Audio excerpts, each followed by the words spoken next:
This verse, Matthew 7, verse 1, is one of the most quoted and misunderstood scriptures in the Bible. People love to throw it around like a shield. Don't judge me. The Bible says not to judge.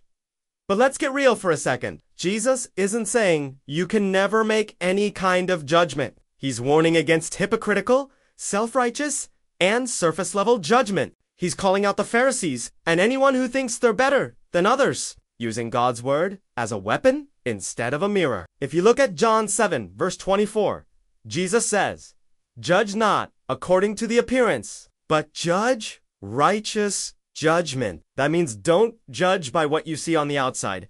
Don't be shallow. Judge with righteous judgment, which is rooted in God's truth, not your own opinions or pride. Righteous judgment is about discerning whether someone's life is aligned with the will of God, not nitpicking their every move or condemning them to make yourself feel holy. Here's the kicker. Only those who have been made righteous in Christ can judge righteously. If you're still living in your old identity as a sinner, you can't judge righteously because you're judging from a place of legalism and pride, not from the Spirit. True righteous judgment is restorative, not condemning. It's about helping people embrace their new identity in Christ, not tearing them down. So, Matthew 7 verse 1 isn't a free pass to live however you want without accountability. It's a warning to check your own heart before you point fingers. Judge with humility, love, and truth, never with pride or hypocrisy. Huwag kayong humatol upang hindi kayo hatulan. Mateo 7, talata 1 kay JV. Ang bersong ito, Mateo 7, versikulo 1, ay isa sa pinakamadalas banggitin at pinakamaling naunawa ang mga banal. Nakasulatan sa Biblia, gustong-gusto ng mga tao na gamitin ito bilang kalasan. Huwag mo akong husgahan, sabi sa Biblia, huwag humatol. Pero maging makatotohanan muna tayo sandali. Hindi sinasabi ni Jesus na hindi ka kailanman makakagawa ng anumang uri ng paghatol. Nagbabala siya laban sa mapagkunwari, mapagmalinis at mababaw na paghatol. Pinupuna niya ang mga pariseo at sino mang nag-iisip na mas magaling sila kaysa sa iba. Gamit ang salita ng Diyos bilang sandata sa halip na salamin. Kung titingnan mo ang Juan 7, versikulo 24, sinabi ni Jesus,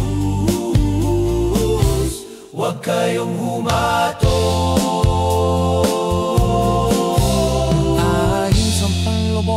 Na nyo kundi humatol, kayo ng matuwid na paghatol. Ibig sabihin, wag humatol sa nakikita mo sa labas, wag maging mababaw.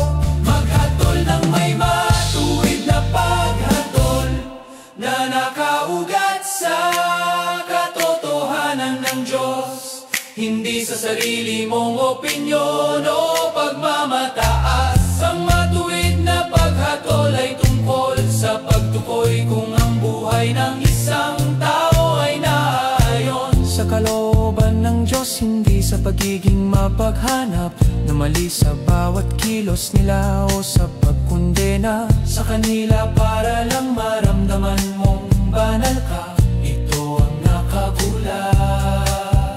Tanging ang mga ginawang matuwid kay Kristo lamang ang makahatol ng matuwid. Kung nananatili ka pa rin sa iyong dating pagkakakilanlan bilang makasalanan, hindi ka makakapahusga ng matuwid dahil humuhusga ka mula sa legalismo at pagmamataas, hindi mula sa Espiritu. Ang tunay na matuwid na paghatol ay nagpapagaling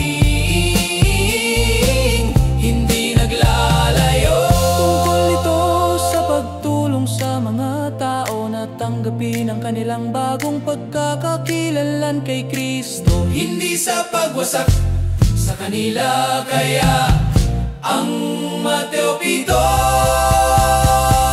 talata 1 ay hindi isang malayang daan para mabuhay kung paano mo gusto ng walang pananagutan.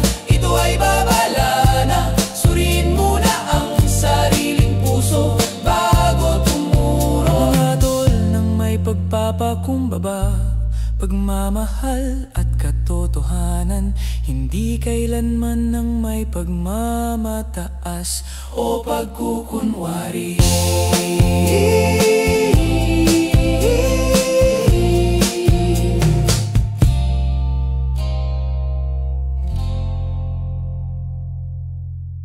Paki-share po ang channel para sa kaluwalhatian ng Diyos. Si Jesus ay Hari.